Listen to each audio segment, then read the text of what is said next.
Hey there, friends. Welcome back to the channel where we explore timeless wisdom through stories that touch the soul.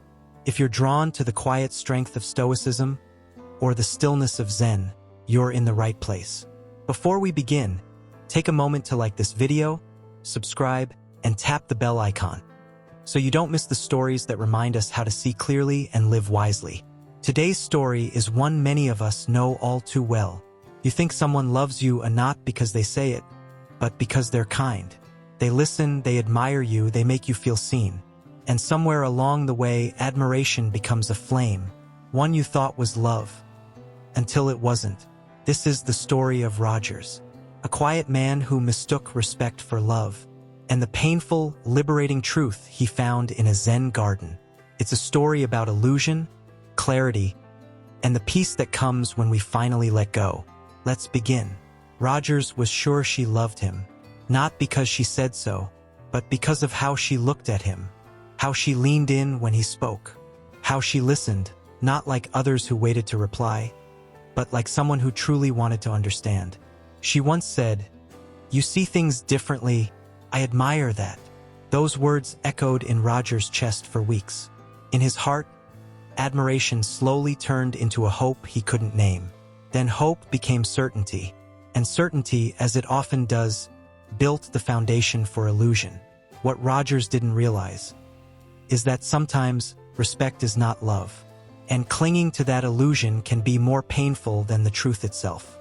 This is a story not of heartbreak, but of awakening, a story about seeing things clearly and letting go with grace.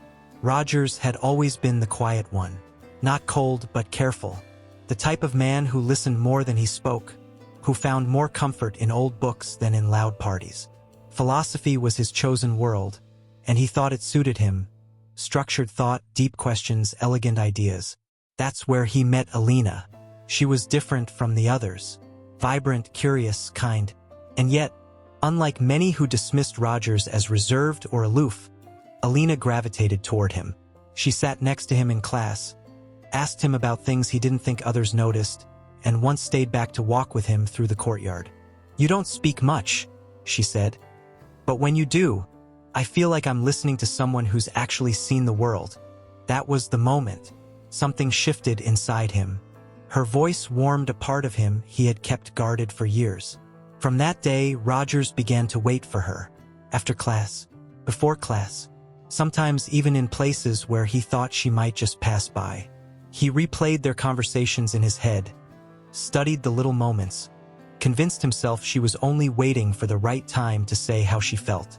One day, he told himself she'll say it outright. But reality, as it often does, arrives uninvited and unmoved by our expectations. One afternoon, Rogers was walking through the college garden, lost in thought. That's when he saw her, laughing, effortlessly joyful, sitting close to a boy he didn't recognize. They looked comfortable, natural. Their closeness wasn't vague. It wasn't a maybe. It was clear. When she spotted Rogers, she waved with a familiar warmth, then introduced him. "This is my boyfriend, Caleb." The words didn't just land. They shattered something inside him. He managed a weak smile, nodded, said something polite he couldn't remember later. But as he walked away, everything inside him ached. That night, he couldn't sleep. His mind played tricks on him. Was it all fake? Did I misread everything? His thoughts spiraled into blame, then shame, then bitterness. He wanted to erase her, or hate her, or forget her, but his mind wouldn't let go. He stared at the ceiling and whispered to himself, "I thought it was love, but maybe it never was." In his confusion, Rogers returned to someone he hadn't visited in months, an old mentor, a Zen gardener named Osamu, who had once taught him the art of stillness and simplicity. Rogers poured out his frustration in the quiet of the stone garden, his voice trembling between resentment and sorrow. "She led me on," he said. "She respected me more than anyone ever did." That had to mean something. Osamu, old and gentle, didn't reply at first. He simply pointed to a lotus blooming beside the pond. "Does the flower bloom for you?" he asked. Rogers furrowed his brow. "No. Yet you enjoy it?" "Yes." The old man nodded slowly. Then why do you demand the flower become yours just because you admire its scent? Rogers blinked. Silence fell again. Osamu leaned forward. Respect is like the wind. It may cool you for a while, but it carries no promise. You mistook her kindness for a contract. But she owed you nothing beyond what she gave freely.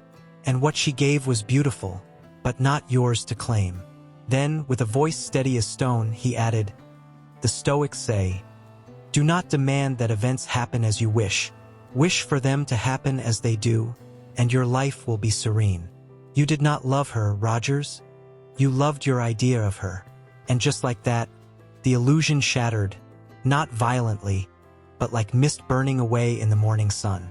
After that day, Rogers changed, not dramatically, but slowly. He began to meditate again, this time not to escape his feelings, but to observe them. He watched them rise and pass like clouds. He practiced being present, not with expectations, but with acceptance. He still saw Alina in class, still heard her voice, but the ache was gone. He smiled when she smiled, not because he hoped for more, but because he no longer needed more. One morning, he opened his journal and wrote, "What I mistook for love was just a reflection of how I wanted to be seen. She was kind. She respected me, but the suffering came not from her actions. It came from my attachments. I've set it down now." And he had. In life, people will admire you. They may praise you, see your light, and speak to your soul. But not all warmth is a flame of love. And not every compliment is a confession. We suffer when we cling to what we wish something was, instead of accepting what it is. Learn to see clearly. Learn to let go gently. That is the way of Zen. That is the strength of Stoicism. If this story resonated with you even a little, take a moment to breathe. Think of the moments in your own life where you may have mistaken admiration for affection, where you clung to a beautiful illusion because it felt safer than the truth. But the truth, when accepted with grace, can be freeing. As Rogers learned, not everything we cherish needs to be ours. Not every kindness is a promise. And sometimes the greatest act of love is letting go. If you found peace or clarity in today's story, please like the video, subscribe to the channel, and turn on notifications so you won't miss more stories like this, where ancient wisdom meets the quiet lessons of everyday life. And in the comments below, tell me, have you ever held on to something that wasn't yours to keep? Your story might just help someone else let go, too. Until next time, stay still, stay strong, and remember, you don't need to hold on to everything that touches your heart.